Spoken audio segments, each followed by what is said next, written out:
السلام علیکم ورحمۃ اللہ وبرکاتہ۔ چلیے ناظرین، سبق پڑھ لیتے ہیں۔ تختے نمبر 1 مفردات مکمل ہوئی، اس میں سب طریقے بتلا دیے۔ تختے مکمل ہونے کے بعد بچوں کو نیچے اور اوپر کی طرف سے بچوں کو پڑھائیں، دائیں جانب سے بائیں جانب سے اس کی پہچان کرائیں۔ اس کے علاوہ یہی بتلایا تھا کہ بچوں کو فضا میں حروف بنا کر کے ایسے بتلائیں کہ یہ کیا بنا دیا۔ یہ آپ خود ہی معلوم کر لیں کہ عین بنائے تو عین کی شکل فضا میں ایسے کر کے بنے گی، اور یہ بچہ اسی وقت کر سکتا ہے جب کہ اس نے حروف کی پہچان کر لی ہو۔ تو ناظرین، اب تختے نمبر مرکبات 2 شروع ہوتی ہے۔ اس کا بھی پڑھنے کا طریقہ وہی ہے جس طرح ہم نے حروف مفردات کی تختی پڑھی ہے۔ جو حروف کھینچنے کے ہیں وہ یہاں بھی کھینچیں گے، اور جو حروف 2 الف کے برابر تھے تو وہ حروف یہاں بھی 2 الف کے برابر ہی کھینچیں گے۔ البتہ فرق اتنا ہے کہ یہاں ایک ساتھ 2 حرف 3 حرف ایک ساتھ مل کر آئے ہیں، تو ان حروف کو سارے کے سارے حروف قاعدے کے اندر الگ الگ خانے کے اندر ہیں، الگ الگ گھر کے اندر ہیں، تو ایک خانے کے حروف ایک ہی خانے میں رہیں گے۔ دوسری بات، ملا کر نہیں پڑھیں گے۔ عام طور پر یہ ہوتا ہے کہ بچے ملا کر کے پڑھ دیتے ہیں۔ حروف ملنے کا مطلب یہ نہیں ہے کہ ہم حروف کو بھی ملا دیں، بلکہ حروف ملنے کا مطلب یہ ہے کہ ان کی آواز کو ہم جدا جدا رکھیں۔ جو حرف کھینچنے والا ہے اس کو کھینچا جائے، اور جو حرف نہیں کھینچنے والا ہے اس کو اسی کی مقدار کے برابر کھینچا جائے۔ دیکھیے ہم پڑھ کے بتا دیتے ہیں۔ اس کے اندر مرکبات کی تختے کے اندر اسباق رکھے گئے ہیں۔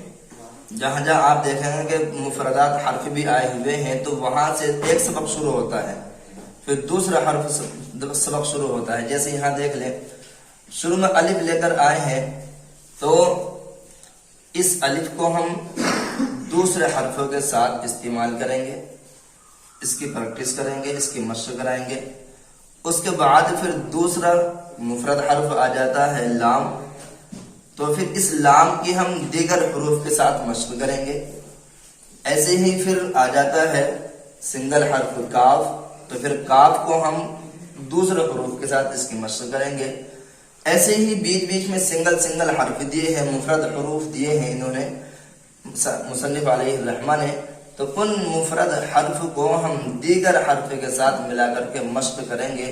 یہی ہے اس تختی کا خلاصہ۔ تو ہم بچوں کو بھی سبق دینے میں، پڑھنے میں اور پڑھانے میں اس بات کا لحاظ رکھیں کہ سبق کے اعتبار سے جو تختی دی گئی ہے، سبق نمبر 1، سبق نمبر 2، سبق نمبر 3، آپ 3 سبق دیں یا 4 سبق دیں تو اسی حساب سے دیں، بیچ میں سبق نہ دیں۔ دیکھیے سبق نمبر 1، الف لام الف۔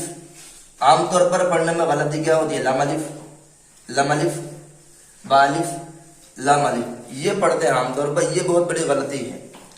ہم الگ الگ حروف میں پڑھیں گے، الگ الگ آواز میں، حروف کا جو حق ہے وہ ویسے ہی اس کو ادا کریں گے۔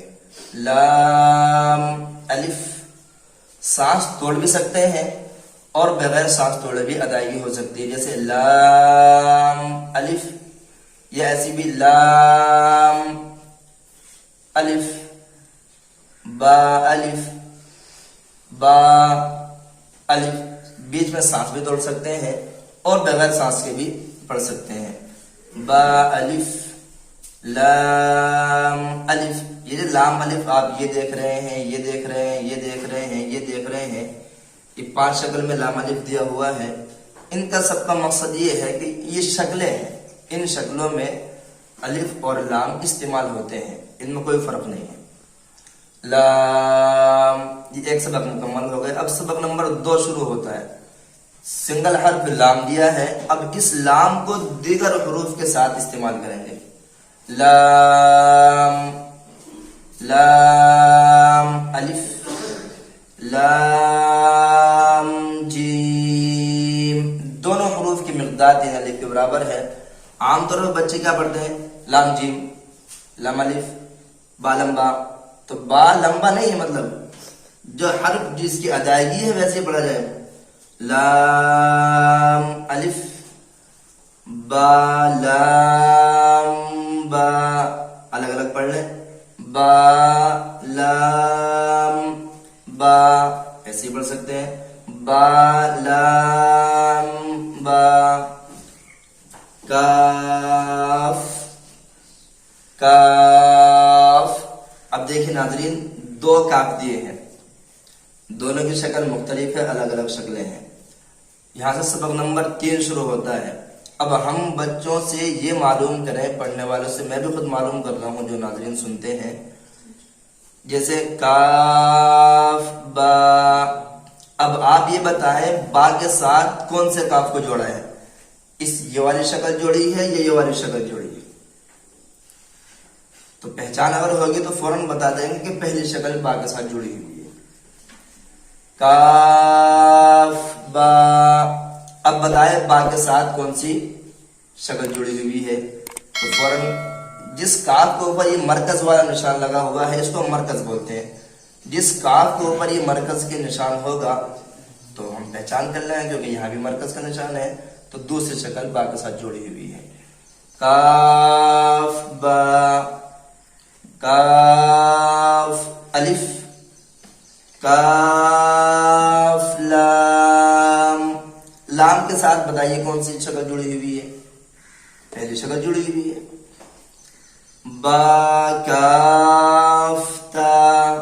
یہ ایک ساتھ سے بول دیا لیکن ادائیگی الگ الگ ہو رہی ہے، با کاف تا، ایسے ہی بول سکتے ہیں، تا کاف سا، ایک ساتھ سے پڑھ لیں، تا کاف سا۔ اب بتائیے کون سی شکل جوڑی کاف کی؟ تو اس کاف کے اوپر مرکز ہے تو فوراً بتا دیں گے آپ کو دوسری شکل کاف کے ساتھ جوڑی ہوئی ہے، سا کے ساتھ جوڑی ہوئی ہے۔ اب سبق نمبر 4 شروع ہوتا ہے، تو یہاں انہوں نے سنگل حرف صاحب قاعدہ نے 1 2 3 4 5 ان 5 حروف کو الگ الگ مفردات میں سے دیا ہوا ہے۔ اب ان 5 حرف کی الگ الگ حروف کے ساتھ مشق کریں گے، با تا ثا نون یا، با الف نون الف تا الف۔ دھیان رہے کہ جیسے اوپر بتلایا کہ ان کی ملانے میں جلدی نہ کرے، بالف نون الف تا الف یہ نہ ہو بالکل بھی، با الف نون الف تا الف یا الف سا الف، یہ سب الف ہے۔ سبق نمبر 5، باسین یاسین نون صاد تا ضاد ثا طا۔ سبق نمبر 6، ثا جیم تا حا نون خا یا حا با جیم۔ اب اس کے اندر یہ معلوم کریں بچے سے، یہ بتائیے نون صاد میں سے صاد کون سا ہے، نون کون سا ہے؟ ایسی بات پہچان ہوگی تو فوراً بتا دیں گے، پہلا والا حرف نون ہے اور دوسرا والا صاد ہے۔ اب بتائیے ان دونوں میں سے فا کون سا ہے، طا کون سا ہے؟ پہچان اگر ہوگی تو فوراً بتا دیں گے، فا طا۔ ان میں سے بتائیے کیا ہے؟ پہلا والا حرف اتنا یہاں تک با ہے اور نیچے جیم کی شکل ہے، یہ پہلا اتنا نون ہے اور یہ آگے خا ہے۔ تو ناظرین آج کا سبق بس یہی، باقی سبق انشاءاللہ کل پڑھیں گے۔ والسلام علیکم۔ ناظرین اگر آپ ہمارے چینل پر نئے ہیں تو ہمارے چینل کو ضرور سبسکرائب کریں اور بیل آئیکن بٹن کو ضرور دبائیں اور ویڈیو شیئر کریں۔